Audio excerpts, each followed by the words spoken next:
Hi friends, ഞാൻ നിങ്ങളെ നമ്മുടെ ഈ ഈ ഡ്രൈവാൾ സാൻഡറിൻ്റെ ഒരു ഫീച്ചർ പരിചയപ്പെടുത്താൻ വേണ്ടിയാണ് ഈ വീഡിയോ ഉപയോഗിക്കുന്നത്.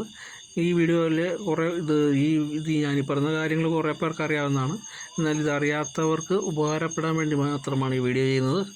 നിങ്ങളെന്നെ സപ്പോർട്ട് ചെയ്യണം, സബ്സ്ക്രൈബ് ചെയ്യുക, ഇഷ്ടപ്പെട്ടെങ്കിൽ സബ്സ്ക്രൈബ് ചെയ്യുക. അതായത് ഈ കാണുന്ന പോളിമാർക്കിൻ്റെ ഒരു മെഷീനാണ് ഇത്. 7 ഇഞ്ച് ഡ്രൈവാൾ സാൻഡറാണ്. ഇതിൻ്റെ ഈ ഒരു ഫീച്ചർ ഇപ്പോൾ കണ്ടോ, ഞാൻ ഊരിയെടുക്കുന്ന ഈ ഫീച്ചർ നമുക്കിങ്ങനെ ഇതിൽ നിന്ന് അഴിച്ചെടുക്കാവുന്നതാണ്. സൂക്ഷിച്ച് വേണം അഴിച്ചെടുക്കാൻ. ഇത് സൂക്ഷിച്ചഴിച്ചില്ലെങ്കിൽ ഇതിൻ്റെ ഈ ക്ലിപ്പൊക്കെ പോകാൻ സാധ്യതയുണ്ട്. അതുകൊണ്ട് സൂക്ഷിച്ചഴിക്കുക. ഈ കാണുന്ന വൈറ്റ് ഭാഗം കട്ട് ചെയ്ത് വേണം, സ്ട്രിപ്പ് കട്ട് ചെയ്യുക. നമുക്ക് ഇതുകൊണ്ട് ഈ കോർണറുകൾ പരമാവധി നമുക്ക് അഴിച്ചെടുക്കുകയാണെങ്കിൽ കോർണറുകൾ, ഈ താഴെ കാണുന്ന ഈ കോർണറുകൾ ഇതെല്ലാം നമുക്ക് പരമാവധി ചേർത്ത് മനോഹരമായിട്ട് പിടിച്ചെടുക്കാൻ പറ്റും. ഇത് റൊട്ടേറ്റ് ചെയ്യുക. ഇത് എങ്ങനെയുള്ള അങ്ങോട്ടും ഇങ്ങോട്ടൊക്കെ റൊട്ടേറ്റ് ചെയ്യുന്നതാണ് ഈ വൈറ്റ് ഇത് കാണുന്നത്.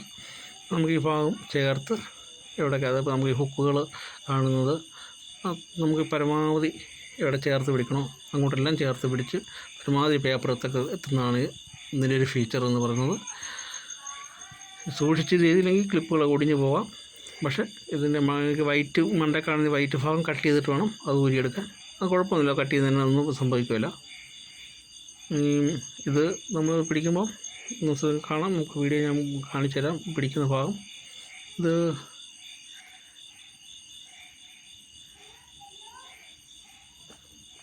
നമുക്ക് തിരിച്ച് അതുപോലെ തന്നെ ഇത് വെച്ച് ക്ലിപ്പ് വെച്ചാൽ മതി. അത് നമുക്ക് തന്നെ ആയിക്കോ, സെറ്റ് ആയിക്കോളും. ഇനി ഇത് മണ്ടേ പിടിക്കുമ്പം നോക്കിക്കോ, ഹുക്കിനോടൊക്കെ ചേർത്ത് പരമാവധി റൊട്ടേറ്റ് ചെയ്ത് ചേർത്ത് പിടിക്കാം. നമുക്ക് പിന്നെ പേപ്പർ പിടിക്കാൻ കൈ കൊണ്ട് പിടിക്കേണ്ട ആവശ്യം വരിക. ചെറുതായിട്ടൊന്ന് കൈ കൊണ്ട് പിടിച്ച് കൊടുത്താൽ മതി. ഈ ഹുക്കൊക്കെ ഫാൻ്റെ ഹുക്ക് ഇങ്ങനെയൊക്കെ വരുന്ന ഭാഗങ്ങൾ നമുക്ക് പരമാവധി ഇത് ചേർത്ത് കറക്റ്റ് പേപ്പർ മൊത്തത്തിൽ ചെല്ലും. അവിടെ ഈ വാട്ടർ കട്ടിങ് സൈഡൊക്കെ നല്ലോണം പിടിക്കാം. റൊട്ടേഷൻ ചെയ്ത് തിരിച്ച് അങ്ങേ സൈഡിലേക്ക് പിടിക്കണമെങ്കിൽ അങ്ങോട്ടേക്ക് ആ വട്ടം തിരിച്ച് റൊട്ടേറ്റ് ചെയ്ത് പോകുന്നതാണ്. ഇത് കുറേ പേർക്ക് അറിയാവുന്നതാണ്.